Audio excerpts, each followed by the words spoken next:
Most people spend their lives confused about money, not because money is complicated, but because they've been taught the wrong question. They ask, why don't I have more? They ask, why is life so expensive? They ask, why does money seem to avoid me? And those are honest questions, but they're not the right ones. Money does not answer the question of need. Money responds to value.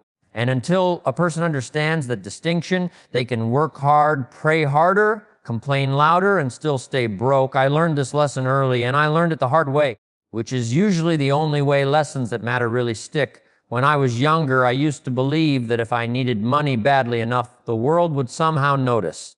I thought struggle itself should be rewarded. I looked around and saw people with less integrity than me earning more, people with fewer hours work making bigger checks, and I thought something was wrong with the system. I thought money was unfair, but one day an older mentor looked at me and said something that rearranged my thinking forever.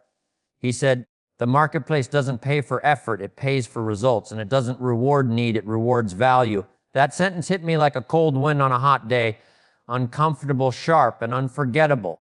Think about it for a moment. You can need money desperately, but need alone has never written a paycheck.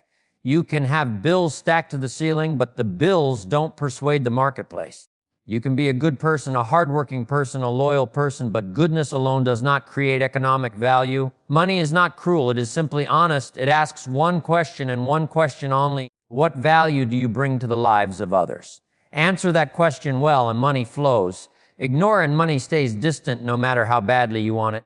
I remember working long hours at a job where I felt underpaid. I would arrive early, stay late, skip breaks, and silently build resentment while watching my bank account barely move. One day I realized something uncomfortable. My employer wasn't paying me for how tired I felt. He wasn't paying me for how much I sacrificed.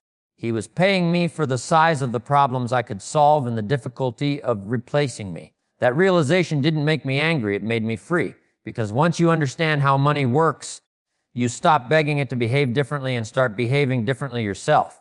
Money responds to value because value improves lives. When you solve a problem that matters, you are compensated. When you make something easier, faster, safer, clearer, or more enjoyable, you are rewarded. When you become rare instead of average, useful instead of replaceable, skilled instead of entitled, money notices. It doesn't notice your struggle, it notices your contribution. That's not a moral judgment, it's an economic law. And laws don't change because we wish they would. Here's where most people get stuck. They believe that because they need money now, the solution must also be immediate. But value is built long before money arrives. The farmer doesn't plant seeds because he needs food tomorrow. He plants because he understands seasons. He adds value to the soil, tends the crops, protects the field, and months later the harvest shows up. The person who says, I need money, therefore I deserve money, is like a farmer standing on empty land demanding corn by Friday. Nature doesn't respond to need, and neither does the marketplace. Value is developed in private before it is rewarded in public. It is built in the hours when no one is watching, in the books most people won't read, in the skills most people won't practice, in the discipline most people avoid. And here's the part that separates the frustrated from the fulfilled value compounds. Small improvements done consistently turn into extraordinary usefulness over time. Money doesn't chase potential, it chases demonstrated value. I once asked my mentor how to earn more money, and he didn't tell me to negotiate harder or complain louder. He said, work harder on yourself than you do on your job. That confused me at first. I thought my job was the source of my income. But he explained that your job is only the delivery system. You are the product. Improve the product and the delivery system eventually upgrades itself. You don't get paid more because you need more. You get paid more because you become more. Consider this simple truth. If you were twice as valuable tomorrow as you are today, your income would eventually reflect it. Not because someone is being generous, but because value creates demand. Demand creates opportunity. Opportunity creates income. The marketplace is always searching for people who can do more, solve more, lead better, communicate clearer, and produce results with less supervision. When you become that person, money stops being a mystery and starts becoming a response. This is why complaining is so expensive. Complaining feels productive, but it produces nothing. It consumes energy that could have been invested in growth. The person who complains about pay while refusing to upgrade their skills is asking money to break its own rules. And money never does that. It is loyal to value. It rewards those who prepare. Now let me be clear, this does not mean people don't struggle or that circumstances don't matter. They do. Life can be unfair, beginnings can be rough, and obstacles can be real. But need is universal and value is optional. Everyone needs, but not everyone chooses to grow. And the people who win financially are not the ones who need it the most. They are the ones who became the most useful. When you understand this, your entire approach to life changes. You stop asking, how can I get more? And start asking, how can I become more?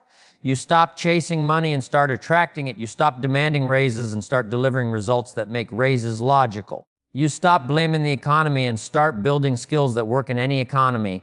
Value is not about working harder forever. It's about working smarter on yourself. It's about becoming someone whose presence improves outcomes. It's about being the person people rely on when something matters. And the beautiful thing is that value is learnable. Skills can be developed. Attitudes can be refined. Discipline can be trained. No one is locked out of value unless they choose comfort over growth. Here's the quiet truth: most people miss money as a byproduct. It is the echo of value delivered. When you chase the echo, you hear nothing. When you create the sound, the echo follows. This is why those who obsess over money often repel it, while those who obsess over contribution often attract it effortlessly. Money is not impressed by desperation, it is attracted to usefulness. I've watched people with modest beginnings build extraordinary lives, not because they were lucky, but because they were intentional. They read when others watched. They practiced when others rested. They learned communication, leadership, problem solving, and discipline while others waited for opportunity to knock. And when opportunity finally knocked, they were ready to open the door. Money didn't reward their need, it rewarded their preparation. So if you're frustrated financially, don't ask what the world owes you. Ask what you can offer that you couldn't offer yesterday. Ask what skills would make you harder to replace. Ask what problems you could solve if you invested 6 months in learning. That question is worth more than any motivational quote because it puts responsibility back where power lies. The moral of this story is simple but demanding. Money does not respond to need, no matter how sincere that need feels. Money responds to value, and value is something you must intentionally build. When you focus on becoming more instead of demanding more, your income eventually follows your growth. Work on yourself until your value speaks so loudly that money has no choice but to respond.